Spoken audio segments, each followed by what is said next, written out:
Hi, I'm Libby Gibson, Town Manager. Welcome to What's Going On in Town Government. So, Gino, at this week's board meeting, we had a short meeting, not an all-time short, hour and a half short, which in our book, that's like short. That's good though, right? Yeah, well, it's good. Yeah, I mean, I think it's good. But we didn't have too much on our agenda. Town offices are closed on Monday the 20th of February in observance of President's Day, which we've just had an announcement on our agenda. We have a presidential primary coming up, March 6th. The board adopted the warrant for that. We had a traffic safety recommendation. Our Island Home gave its fiscal 13 budget presentation. That was interesting. We'll get that on the website so that people can see the operations of that department. How's that going, Libby? Well, it's going. There's a pretty hefty subsidy from the general fund to run the Island Home, but that's not new. That's been since inception almost, because the Island Home simply does not have the number of beds that you would need to make it profitable on its own. So, but I mean, it's a town operation. I don't think anybody's ready to vote to close it down. So, but we need to do some long-term planning there, as we need to do in some other areas, but the Island Home in particular, because it can't keep up for a lot longer the way it is.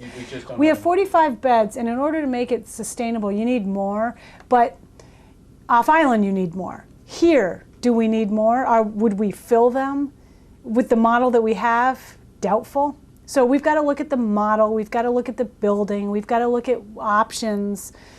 It's a big deal, and we just have too many other pressing things that keep getting ahead of it to deal with it. But we will be dealing with it at some point pretty soon, probably. We had a little bit of a discussion about social media. That's been an issue lately. Blogs, Twitter, Facebook, town website. So we're probably going to need to put together a little staff work group to come up with a policy about social media. And it came up because Greg and I attended the Mass Municipal Association annual conference a couple weeks ago in Boston. And he went to a workshop about social media. And one of the things that the panelists said, and some of the speakers at the workshop said, was, you can't just decide we're going to have a Facebook page and nobody's in charge of it.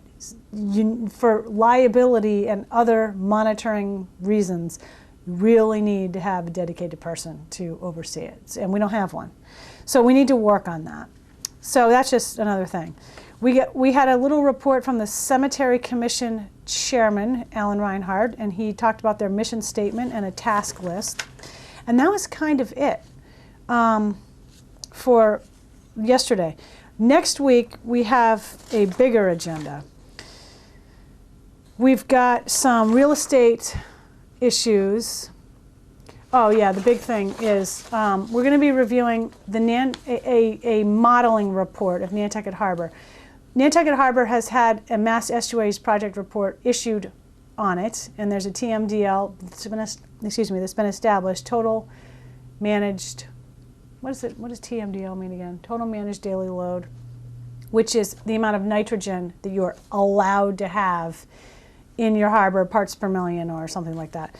We have all of those numbers. So we did a modeling report to see how they would change if certain things were done. If Monomoy were sewered, if Shimo were sewered, if Monomoy and Shimo were sewered, if the jetties were raised to increase circulation and flushing in there, how would that change things? So the report is quite interesting because we had thought that sewering Monomoy and or Shimo would make a big difference. Didn't seem to in the modeling report. However, raising the jetties alone made a big difference. Now that's obviously a ways off. I don't even know if that's in our lifetime, but probably it is. So the results were just kind of the opposite of what we thought they would be. We figured that raising the jetties would be an impact, but not the sewering would have hardly any impact. What's the impact? Runoff? Well, the impact, right now there's nitrogen coming out from various sources, including septics that are going into the harbor. And we have to manage that so that it doesn't exceed the total managed daily load. I'm sure I'm not saying that right, but the number that's an established number that isn't in any regulation yet from the Department of Environmental Protection, but probably down the line it will be. Our numbers, by the way, are much lower than numbers from the Cape and other areas around Massachusetts, but there's still something to be concerned about. We have shellfish beds, and we have an economy that is based on fishing, shell fishing and other fishing. So partially based on that. So we want to make sure that we are within the TMDL. We're slightly above it now, barely though, and it's almost, one might say, negligible, but still we want to see what impact some of the actions are, like sewering, would have on the TMDL, and we figured it would go down. But it didn't really have any impact, like I say. So the discussions that we've had the last year or two about sewering Monomoy and Shimo don't seem to be as urgent now, because it doesn't seem as though sewering those areas would have that big of an impact on nitrogen loading into the harbor. This will all be reviewed and discussed at next week's meeting. And so if people are interested, please attend, because it's really something to understand.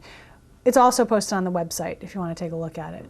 We're also reviewing, the board last week agreed to establish a coastal management plan work group. So I've developed a little draft for them of the membership of the work group and what a proposed charge to them could be. So they're going to be talking about that. The board increased sewer rates a couple of weeks ago. However, there was some murkiness about the effective date of the increase, and we need to clarify that because it wasn't clear. So the clarification is that they'll be effective April 1st, 2012. So that's just a confirmation. We're also reviewing, we've submitted a request to the Zoning Board of Appeals for a variance from the zoning bylaw for the proposed wind turbine at the landfill. And we're talking about not specifically why, well, why, I guess it is specifically why. We're talking about what the request is specifically for, what sections of the zoning bylaw are we seeking a variance from, and what does the town's application mean in terms of if other parties decide they might want to have a wind turbine, like a private party, a non-town group or individual or whatever. So there's just it's going to be a discussion. It's not going to be about whether or not to withdraw the application. It's just a discussion about the application. And we're not talking about whether or not we should have a turbine either. That's not the point of the discussion, because that's obviously a community issue. The board also has a meeting next Thursday, the 9th at 4. It's a joint meeting with the Board of Health, and they're going to be discussing the draft regulations and legislation that a group called the Article 68 Work Group has come up with regard to fertilizer use regulations. And we've been talking about an administrative consent order with regard to certain septic systems, which the town of Provincetown has done something very similar in advance of sewer being extended to certain areas. People whose septic systems might either be on the verge of not passing inspection or might have failed for certain reasons could potentially enter into an administrative consent order, which would allow them to delay certain types of upgrades or replacements until the sewer gets there. So they don't have to spend whatever installing a new septic system, $50,000, $60,000, however much it is, maybe more, maybe less, when sewer might be arriving within a year or two. If your system is completely failed, you're out of luck. You are going to have to replace it. But if there are certain other failures that don't involve a totally failed system, you might be able to get in on this administrative consent order. So this is just a discussion about that approach. Gina, we also recently had a kind of a day of procurement, we were calling it, last week. We had representatives from the Inspector General's office and the Attorney General's office visiting with the town. They were here all day last Thursday. They met with about 70, I should have mentioned this last night at the board, about 70 employees and officials to review, to give an overview of Mass General procurement laws. So that was interesting. I unfortunately was really and truly ill that day. I know there are certain parties who doubt that, but what is a procurement law? It's true. Well, Gino, there are a variety of procurement laws in Massachusetts, and they govern the procurement of supplies and services, of construction, and things like that. So, for example, if a department wants to buy office supplies depending on how much you're intending to spend, you need to do a formal process to obtain the office supplies. You can't necessarily just go to Nantucket Office Products and buy them. There are certain restrictions on that, depending, again, though, on how much you're buying. And there are bulk purchasing issues and stuff like that. It's complicated. It's hard. Is it to ensure that you save money? Well, that's part of it, but it's also to ensure competitiveness. Oh, I see. Among vendors. Okay, gotcha. And good quality of service and supplies and goods and stuff like that. So that was, we got a pretty good report back. I mean, sitting through procurement all day can be a little boring. Arduous. Arduous. That's a much better word, thank you. But most people that we heard from said they, while it might have been a little bit arduous at times, it was helpful and informative. So we thank the people for coming, because it was good of them to do that. Oh, Gino, guess what? The Boy Scouts visited me the other day. Not all of them, some of them. One of the, I don't know what they're called, troops? Yeah. So actually, I think they were Cub Scouts. Oh, Cub Scouts. And a brownie. Nice. That's the girl Cub Scout. Yes. Sort of. Yeah. Don't get mad at me, Audrey, for saying it like that. She was the brownie.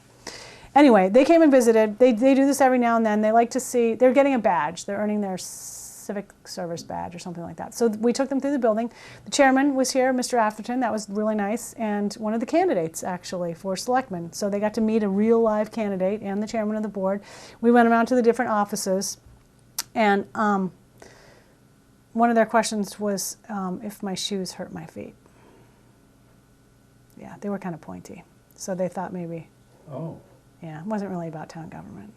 They asked some other questions about town government, though. That was towards the end. They may have gotten bored. The shoes don't hurt your feet. You wouldn't wear them just because they look good. No, Gino. God, no. No, only put yourself through that kind. No, only occasionally would I do that. So that was fun to have them. Annual town meeting and budget. We are working almost 24/7. Well, not really, but all budget, all town meeting, all the time. When at work, we have FinCom meetings 2 to 3 times a week, beginning at 4 o'clock. They are deep into the budget and the town meeting warrant articles. They had their public hearing. They have an annual public hearing on all of the articles. They had it this week, earlier this week.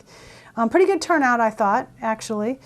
So we're town meeting again is when? Town meeting is Saturday, March 31st. Starts at 8:30. Goes till whenever the moderator says. It's tentatively scheduled to go from 8:30 to 5, but depending on where we are, maybe we'll go longer, maybe we won't. If we don't finish, we will go till Monday night, Monday evening, starting at 6. So we're in the process now of sort of truing up the budget. Numbers have changed. We're making adjustments. We're getting it ready for the Finance Committee to give a final approval of it. The school is coming in to review their budget with the FinCom next Monday, the 6th at 4. And the warrant articles are all getting, the FinCom is developing their motions. It's very tumultuous right now. That's not a good word. It's very busy, and it's crunch time, basically. My e-newsletter is coming out hopefully next week, so check that out on the website. You can also subscribe to it, and I try to get in there updated information about what is going on in town government. And people can always watch this on Gino TV. People can always watch this on Gino TV, Channel 17. What else should I talk about? Trying to think of what's coming up. It's all good. Yeah, that's good. Yeah, we've got a lot of budget things. I'm just scanning through my schedule. It's all about budget stuff, meetings, budgets. Okay. So, okay. Any questions? Anybody could feel free to email me. I'm happy to try to answer them.